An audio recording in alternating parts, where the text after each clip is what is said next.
And this one actually takes a good 10 minutes to print anyway, so plenty of footage. All right. This ain't no back supposed to fuck up again. I don't know why. Yeah. Are those vector images or? Yeah, SVGs specifically. I can like take any other vectors and convert them,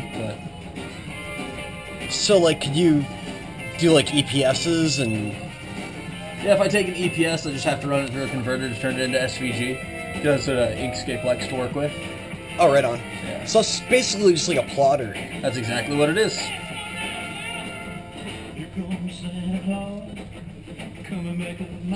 And then with the control software, I can actually change the speeds of the stepper motors when they work.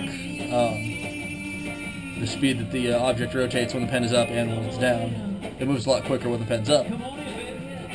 When it's down, it's got to wait a second so it doesn't bounce. Yeah, I've noticed the skulls aren't 100% consistent. Are they all the same vector, like the same file, or? Yeah, actually, and this is the first time I've had these ones corrupt on me.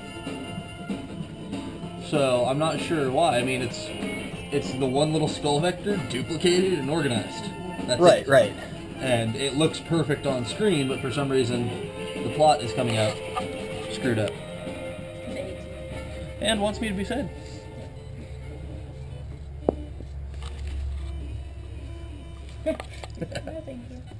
Yeah, Tree is not really feeling it. Not so much. But then you find different things to print on there, like caffeine as necessary. Caffeine. Nice. Yeah, I didn't really pay attention in chemistry, but I started watching Breaking Bad, and that got me there you go. A little interested in it again.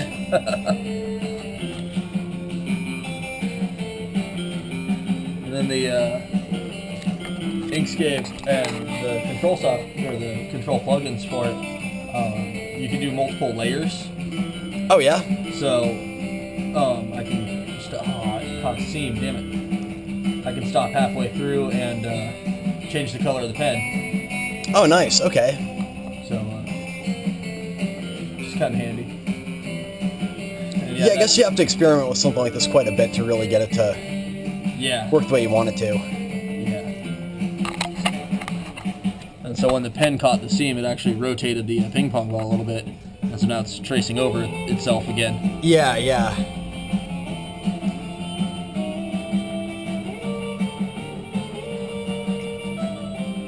I mean, the whole thing does look kind of breadboard, so I mean, like, I'm sure you'd have to experiment with it quite a bit to really get it to work the way you wanted. Yeah, it takes me a while to get a good design, and especially when I'm working on small ping pong balls. If I'm working on something, baseball sized, it's a lot easier because you can actually see where things are. You can make tweaks that work a little bit better.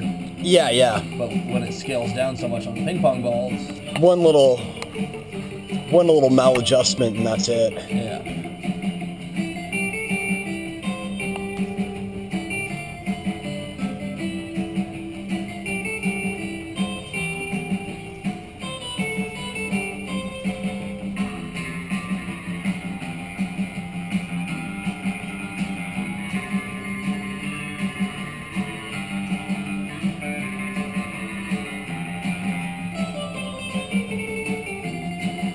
Yeah, like I'm a graphic designer myself, so okay.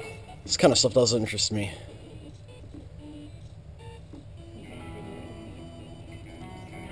I love the sound of my stepper motors.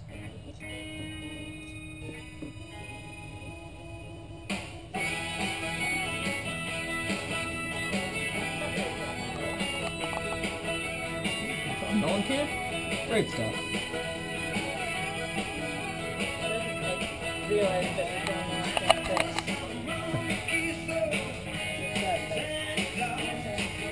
Yeah, I'm gonna have to strip all the data out of this image because while it looks perfect on the screen, it is coming out all sorts of messed up on the design. Yeah. I mean, it's still pretty cool though.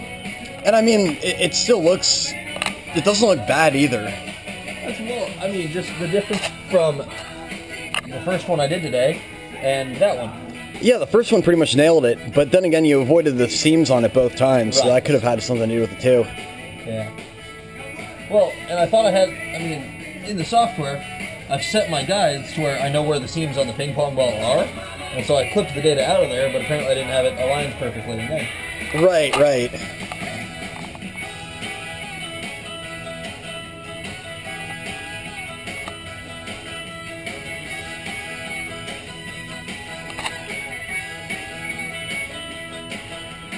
So I take it there will be beer pong at this party? No. No.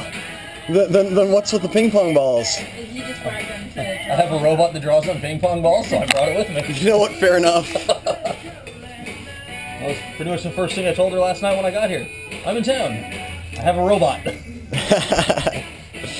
Nice. do this thing in action for a little while now. Oh, did I click Oh the man, seam yeah, he's going right over it again. Yeah. See? That's how awesome I am. So apparently this doesn't get to be your second ball. You get to be a one-nut wonder for a little while longer. Yeah.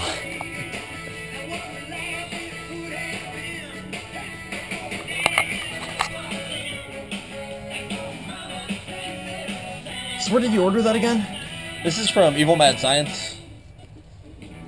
I'm gonna have to log on there. So, you ever heard of DEF CON, big hacker convention? I haven't. Okay. Big hacker convention called DEF CON. I go every year.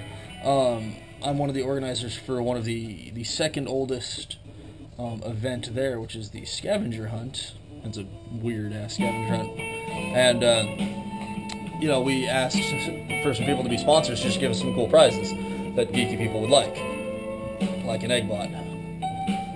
Right on. Okay. And, they just gave this to us Cool. right off of their website. And that's it. Yeah, I see what you're doing with with the layers and everything. That's awesome. And then people have made some really intense designs. Mine are all pretty simple, but anything you can vectorize goes perfectly with it. Sweet. I'm gonna have to. Oh man, here's another thing that I'm just gonna blow a ton of money on. No, right? I already want one now. Yeah, basically I had wanted one for a long time, and the other organizer who was handling getting toys for us to give away. I mean, we got Think Geek to give us a whole bunch of crap. Evil Mad Science gave us pretty much one of everything. Well, we called him and asked. We said, hey, do you mind if we keep this for us? And wow, yeah, that one is fucked up. Even still though, I mean, still pretty sweet. Yeah, that's a hell of a fun toy.